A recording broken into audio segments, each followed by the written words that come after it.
Hey guys, and welcome back to another season of Discovery gold making video. In this one, I've got a special video for you. I'm going to be showing you the best gold farms in Season of Discovery so you can have a bunch of gold for when Phase 2 comes out.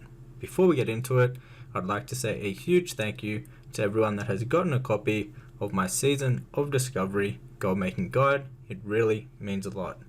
However, let's get right into these gold farms. The first farm is going to be the AoE farm on the Dragon Ma Raiders. Now these are really good because they're around level 27, so all of the green BOEs and the blue BOEs that they drop are perfect level for phase 1 and they sell for a lot of gold. On top of that, you're going to be able to kill a whole heap of these mobs, especially if you are a class that can do some good AoE. Preferably you want to do this on a mage, and you can do some pretty big pulls and get a bunch of kills per hour while doing this farm.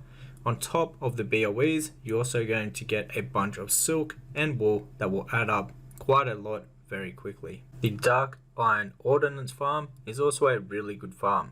Now this is done in a raid group of people because the mobs can be up to level 30 plus. You're going to want to have a raid group for this. It won't actually affect the loot either. And this is going to be some nice steady gold, mainly from the Dark Iron Ordinance, which are used actually to buy a rune in Season of Discovery. People need 21 of these, so there was always going to be a high demand to actually sell this item. On most realms, it's still going for a decent amount of gold, and you can make some really good steady gold from this farm. The Iridescent Pearl farm. Now this is a really good farm that you can actually do once you are around level 20 plus. It's a good way to level from 20 to 25. Now what you're going to be doing is you're going to be farming the clams, and you have a 3% chance from the clams to get an iridescent pearl. Iridescent pearls are used to craft some of the best items for Season of Discovery, and the items that you craft are then turned into the epic gear pieces with the new BFD raid. So they're in super high demand and will be all the way to the end of phase 1. As you can see, you want these clams right here, and inside them you have a chance of getting the iridescent pearls. Now these iridescent pearls sell extremely quickly, so you won't have any trouble whatsoever selling these off. The Spider's Silk farm in Duskwood. Now this is another really good steady gold farm. On top of the steady gold that you're going to be making from the spider silk, you're going to also have a chance of getting some really good blue BOEs and a bunch of green BOEs that sell very good, because they're normally going to be around level 20 to 25 from these mobs, so they're perfect level to sell in phase 1, and people are going to want to have good gear going into phase 2. So overall, this is a really good farm to do before phase 2 is out. You still get a decent amount of gold for the spider silk, and they sell very quickly. These are used to craft some of the best crafted gear pieces that you can craft currently in phase 1. Also, keep an eye out for the chests. The next gold farm is running RFK. Now you can duo this or you can solo this, and you can make a lot of money from the BOEs that drop from here. There are a bunch of really good blue BOEs that are best for phase 1. A lot of people are going to want these all the way up into phase 2, even at the start of phase 2, to have the best gear to level with. On top of that, if you have skinning, you can make a lot more gold from actually skinning the mobs. On the left side, there is a bunch of boars, and you can clear that whole pathway out. Now the boars also have a chance at dropping the BOEs, and you can actually skin them, and you can get heavy leather and medium leather and all the different sorts of leathers and hides. So you can make a lot of gold from actually having skinning while doing this farm. Now if you have a hunter, you can solo this very easily, even the mobs up to like level 32, which are a bit further on in the dungeon. Very good farm to do. Even though we're getting close to the end of phase 1, there's still a lot of gold to be made in RFK, that is for sure. So really good farm overall, and I'd highly recommend doing it if you have a class that can duo or solo very well. Next up is the Cyclops farm that you're going to be farming a bunch of silk cloth. Now this is over in 1000 needles, and this is a really good farm to do. The mobs are around level 25, and all of the BOEs that drop from here are perfect level for phase 1 at the moment, and they sell very quickly. The main gold that you're going to be getting though is from the silk cloth. You get a bunch of silk cloth from doing this farm, and it adds up very quickly. On top of that, you're also going to be getting raw gold. And if you have a class that can do some AoE, what you do is you pull all of the mobs together and then you run them over into one of the tents, where you can then AoE them down inside of the tent. This will help you get more kills per hour if you have a class with some decent AoE. If you don't though, they are very easy to kill, and you can kill a bunch of these per hour.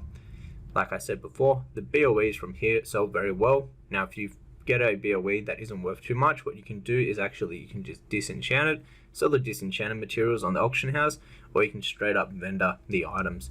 But you're going to get a bunch of green BOEs from this farm also on top of the silk cloth. Alright, so the last farm was mainly for Horde, and now I'll show you the best alliance farm for silk. So it's over in wetlands at these ships right here. Now inside of the ships you're going to find a bunch of different mobs, and they all drop a bunch of silk cloth. These guys hyperspawn very quickly, and you can do some massive, really good AoE pulls while you're doing this farm. This would have to be one of the best silk farms on the alliance side, that is for sure. Especially if you can do some decent AoE, this is a really good AoE farm to do, especially on a mage, because you can kill a lot of these per hour. They're also going to drop a bunch of different BOEs that can sell very well, or you can disenchant them or straight up vendor them for some raw gold. On top of that, you're going to get raw gold from these guys and a bunch of silk cloth. The Tender Crocodilist meat farm.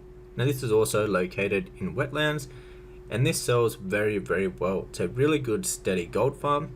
The main reason this is such a good farm is because the meat is used to actually cook into some of the best consumable food that we can get. It gives a really good buff, and in phase 1 it is one of the best consumables that people are after. So the price of this on all rounds is always really good, and you can farm a bunch of these per hour. When you're doing this farm, I'd highly recommend also having skinning. This will make a bit of extra gold while you're also doing the farm. On top of that, they're around level 22 to 23, so they're going to be dropping some really good BOEs that you can either sell, or you can disenchant, or you can vendor them for even more gold. Another good farm over in wetlands is a skinning farm. Now this skinning farm is located right here, and you're going to be farming these raptors. Now the main reason that you're going to be farming and skinning these guys is because you can get a bunch of different leathers and hides from these guys, and you can actually AoE farm them. They only do melee attacks, so if you have a mage, you can easily do some really big AoE pulls here that work out for a lot of kills per hour. However, if you don't have a class with AoE, you can still get a bunch of kills per hour. They're very easy to farm, and the gold adds up very quickly. On top of that, you can get sharp claws from them, and also raptor legs, which sell very quickly up on the auction house also. On top of that too, if you have mining or herbalism, there's a bunch of nodes that spawn around this location, which can really add up over the time while you're farming this. And obviously, because of the level, you can get some decent BOEs that can drop from these guys also. Next up, we had another farm in wetlands, which is the Tiny Crimson Warping farm. Now the main key item from here is the Tiny Crimson Warping, which is a pet, and this can sell for a lot of gold. On top of that, you can get a bunch of different BOEs, some nice blue BOEs, and a whole heap of green BOEs. On top of that, if you have a skinning, all these mobs are skinnable, so if you skin them, that can add up very quickly for some nice steady gold whilst you're doing this farm. Overall, this is a really good farm to do, and I highly recommend it. Next up, we have the Heavy Stone and Elemental Earth farm. Now this is in 1000 Needles, and this is a really good farm to do.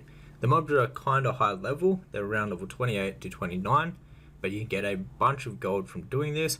On top of the steady gold from the Heavy Stone and the Elemental Earth, you can get some really good BOEs that are close to around level 25, which sell really good in phase 1 at the moment, and these will sell really good all the way up into phase 2, because people want to have the best gear for leveling.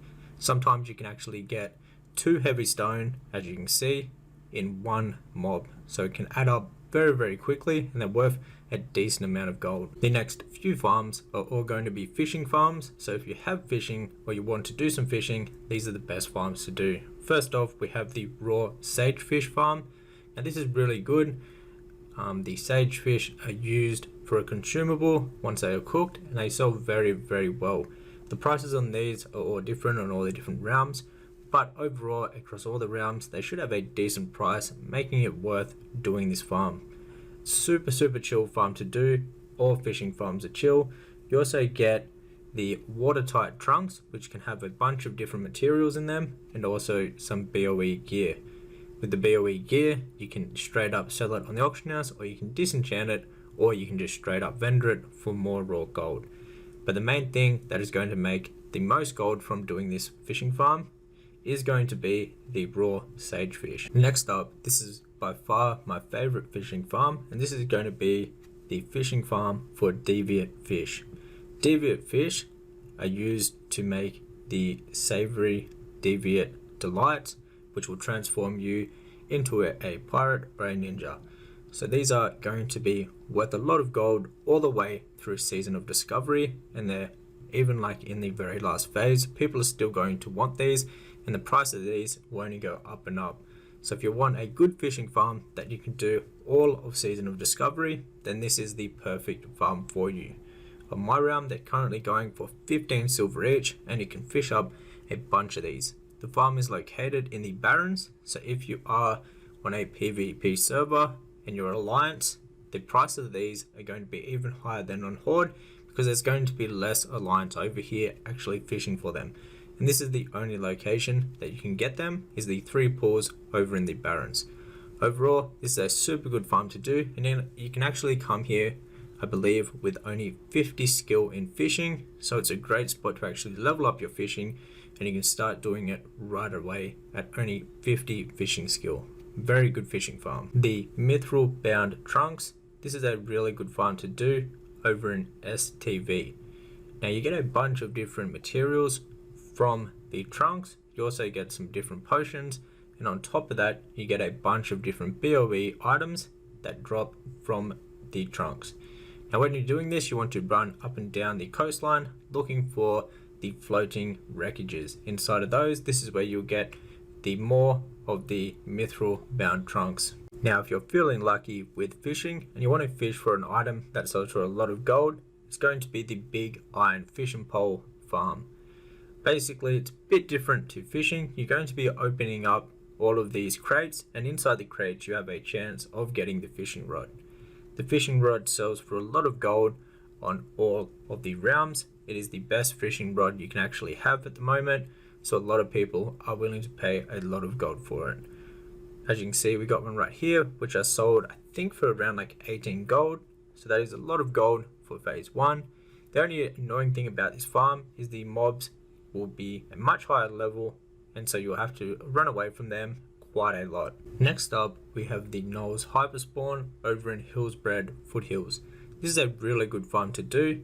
The level of the mobs are around level 27, so they drop a bunch of really good BOEs for phase 1, which sell for a lot of gold. And then on top of that, you're going to get a bunch of silk cloth. They also drop some blue BOEs that can sell for a lot of gold. On top of that, there is usually a few chest spawns around this farm, so you want to keep an eye out for all of the different chest spawns, because that can increase the amount of gold you make from doing this farm by quite a lot.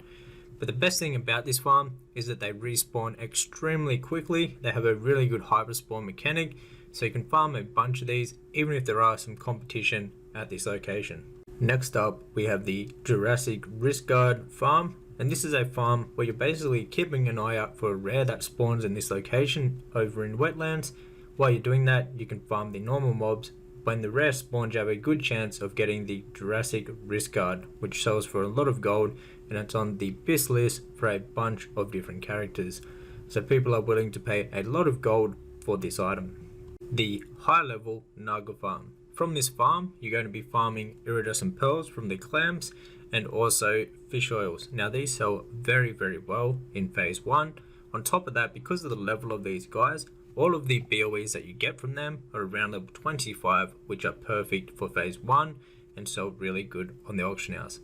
On top of the green BOEs, you actually have a chance of getting some really good blue BOEs from this farm. You do need to be pretty geared to actually do this, or you want to do this on a hunter, which will just tear through all of the higher level mobs without ease. Next up, we have the Ogre's farm over in Duskwood. This is a really good farm to do. You get a bunch of silk cloth from doing this farm, and you can also AoE farm these guys. There are a whole heap of chest spawns around this farming location, and on top of everything else, they do drop a decent amount of BOEs that can sell for a lot of gold. Overall, this is a really good farm to do. You can do this on any class, but what I personally like doing this on is a mage and AoE farming these guys. There is a dense amount of these mobs spread out, and you can do some pretty big and nice AoE pulls, farming a lot of mobs per hour. Once you get down to the far side though, they are going to be around level 30, so I probably would recommend just single target farming the level 30s if you want to focus on the level 30 mobs. If you're AoE farming, I like to farm on this side where they're around level 26 or so. Really good farm to do if you want to try your luck with some BOEs and also make some steady gold from the silk cloth. The final farm I'm going to be showing you is the Wargons over in Duskwood. Now these drop a bunch of extremely good BOEs that sell for a lot of gold. Most of the BOEs that drop here are BIS for phase 1 and sell for a lot of gold on the auction house. On top of that, you will get raw gold, and if you have skinning, you can actually skin a bunch of heavy leather, which sells for a decent amount of gold, and this adds up very quickly. Overall, this would be one of the best BOE farms to do in the game at the moment until we get phase 2. Alright, so that is it for the best gold farms in Season of Discovery at the moment, to make a lot of gold before phase 2 launches. If you'd like to learn more ways to make gold, especially for phase 2, you can check out my Season of Discovery gold making guide. This will show you all the best farms for Season of Discovery. It's mainly catered to phase 1 at the moment, but there'll be a big update for phase 2, and you'll get all the best gold farms before everyone else does for phase 2. So as soon as phase 2 comes out, you can make as much gold as possible and get rich in Season of Discovery. If you enjoyed this video, be sure to hit the thumbs up button and also subscribe for a lot more gold making videos and flipping videos coming to the channel. Until the next one guys, take care.